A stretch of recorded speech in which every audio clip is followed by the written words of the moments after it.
안녕하세요.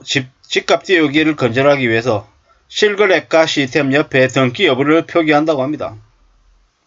많이 늦었지만 이제부터라도 좀 제대로 된 정책이 실행이 되는 것 같습니다. 다행이죠. 실거래가 공개 시스템 아파트 정보의 우측편에 등기 여부를 표기한다라는 거죠. 7월부터 이제 표기를 시작한다고 합니다. 결국에는 집값이 10억이다 15억이다라고 해도 옆에 등기가 되어 있냐 안 되어 있냐를 확인하고 안 되어 있으면 저 가짜네 이렇게 생각할 수 있다라는 겁니다. 7월부터 실거래가 공개 시스템에 아파트 정보에 매매 완료 사실을 확인할 수 있도록 등기 여부가 시범적으로 공개된다고 합니다.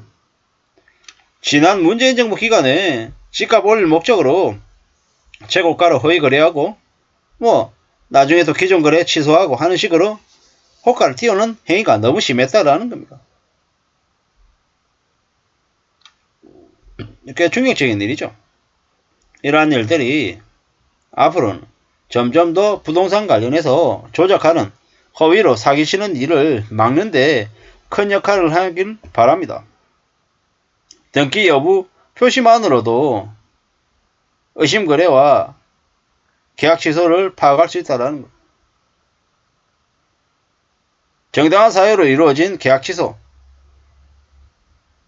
보면 알죠. 사람들이 보면 안다라는 거죠.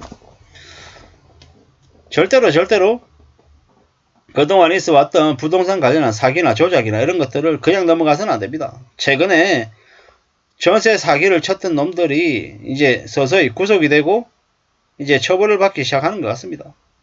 그들은 경제 살인마들입니다. 죽을 때까지 그들의 처벌을 강하게 해야 되고요. 종신형에 쳐야 된다고 저는 생각합니다. 필요하면 사형도 쳐야 되고 너무 많은 이들이 요새 전세 사기 당했다라고 해서 전세 사기 당한 분들이 극단적인 선택을 하는 일도 늘어나고 있답니다. 특히나 인천 미추홀구, 강서구 화곡동 대표 지역이죠. 그 지역 말고도 다른 지역도 파다하죠. 집값이 오를 때는 좋았다고 하죠. 그리고 내용들을 이렇게 자세히 봤더니 전세 들어가는데 입주 축하금이라고 해서 500만원 주고 800만원 주고 했답니다. 꼬드겼던 거죠. 입주하라고. 그런 식으로 돈 주면서 사기 쳐먹겠다라고 작정을 했던 거죠. 또한 집값이 오르는 시기였으면 아예 또 집값이 더 오르니까 더 올려서 팔아먹고 해서 더 괜찮았을 거다 라고 그들은 얘기했을 거라고. 집값이 떨어지니까 어쩔 수 없이 벌어지는 일이다라고 지금은 변명하고 있는 게 그들의 멘트입니다. 절대로 그냥 넘어가서는 안 되는 일이죠. 참 나라 꼴이 어떻게 되어가냐, 왜 이 모양이었냐 라는 생각도 듭니다. 국토부 실거래가 시스템에 등기 여부를 표기한다. 기존에 계속 할 수 있었던 일인데 안 했던 거잖아요. 안 하고 계속 방치했던 탓에 저런 일들이 벌어진 거죠. 문재인 정부 때는 저런 일을 할 수 있었는데 안 했던 겁니다. 왜 안 했겠습니까? 왜? 관련 업계하고 담합이 되어 있던 이들이었기 때문이죠. 입으로는 부동산을 안정적으로 관리하겠습니다라고 얘기했지만 실제로는 관련 업계들 내가 니네들 뒤 다 봐줄 테니까 해먹을 수 있는 사기는 다 쳐라. 정부를 상대로 사기치고 발라먹고 찢어먹고 뭘 해먹든 내 개의치 않을 테니까 다 해먹어라 라고 얘기한 거죠. 그게 문재인 정부 때 있었던 민낯입니다. 민낯. 댓글들을 봐도 충분히 그렇게 생각할 수 있을 것 같습니다. 뭐라고 돼 있습니까? 문재양 정권에서는 왜 안 했냐? 개버린 문재양은 5년 임기 동안 집사라고 말은 안 했지만 선동 오지게 하고 어쩌고 이렇게 얘기하죠. 등기 완료된 걸 올려라. 이걸 이제서야 한다는 게 놀랄 따름이다. 빨리 법제화했으면 좋겠다. 시세 조작하는 사기꾼들은 전부 잡아서 사기 쳐라. 사형해라. 이 말도 되게 무서운 얘기이긴 하지만 충분히 사람들의 마음을 헤아리게 해주는 그런 의견인 것 같습니다. 원희룡 장관님, 윤석열 정부 일 잘하고 있습니다. 국토부 장관 한 명 바뀌었다고 이런 변화가 생기는구나 이런 얘기도 있고요. 이제 집값 떠받드는 최대 악인 전세대출 삭제만 남았다. 전세대출 삭제해라 라는 얘기도 있고요. 전에는 왜 안 했을까? 집값 띄우려고 대한민국이 온갖 병에 걸려 있었다라는 거죠. 지금 이 시간도 집값 띄우려고 호가 장난질하고 있다라는 얘기들도 있고요.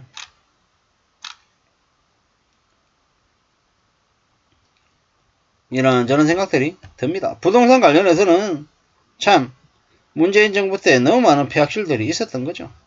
그런 탓에 저렇게 된 거다라고 봐야 됩니다. 앞으로 얼마나 많은 일들이 벌어지려나, 얼마나 많은 생각들이 아마 사람을 통해서 알려지려나, 이런저런 생각들을 해봅니다. 사는 게 너무 힘들고 너무 어렵습니다. 만만치 않습니다. 더 조심하고 더 염려해야 될 것 같습니다. 우리의 삶이 어떨지 정신 바짝 차려야 되죠. 참 이래저래 많은 생각들이 듭니다. 어떻게 살아야 될까? 뭐가 맞는 걸까? 이런 저런 생각들 말이죠. 잘 따져보자고요. 함부로 뭔가를 할 생각들 해서는 안 될 것 같습니다. 더 조심하고 더 염려해야죠. 그거 말고는 길이 없는 것 같습니다. 아무쪼록 지금 저 등기 여부가 이제 표기가 된다라고 하는 건 정말로 잘한 것 같다라는 겁니다. 앞으로 등기 완료가 된 것만 통계에 반영하도록 해야 된다 라는 의견들도 있고요.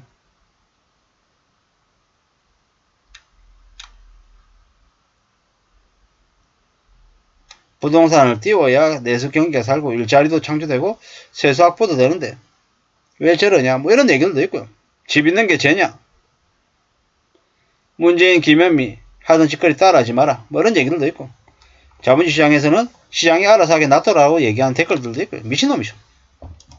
실제로는 어떻습니까?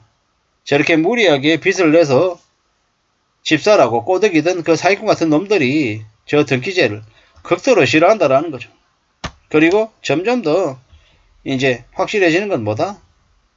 부동산 관련해서 시세 조작이 어려워질 수 있다라는 것. 그리고 함부로 욕심내거나 금세 부자가 될 거라는 생각은 안 하는 게 좋겠다라는 거죠. 잘 살피고 잘 따져야 될 것 같습니다. 우리가 살아가는 삶이 쉽지 않다라는 것. 좀 많이 고민하고 많이 생각하면서 살아야 되겠습니다. 그래야 삶을 견딜 수 있을 것 같습니다. 지금도 뭐 도곡이나 청담에 반포동에 최고가 아파트가 터졌다 이딴 뉴스가 나오고 있습니다. 도곡동의 아파트 65억에 거래가 됐다. 뭐 이런 얘기들. 청담동에 뭐 57억에 거래가 됐다. 이딴 얘기가 계속 나옵니다. 그러든지 말든지 더 이상 시세 조작은 사라져야 될 것 같습니다. 감사합니다.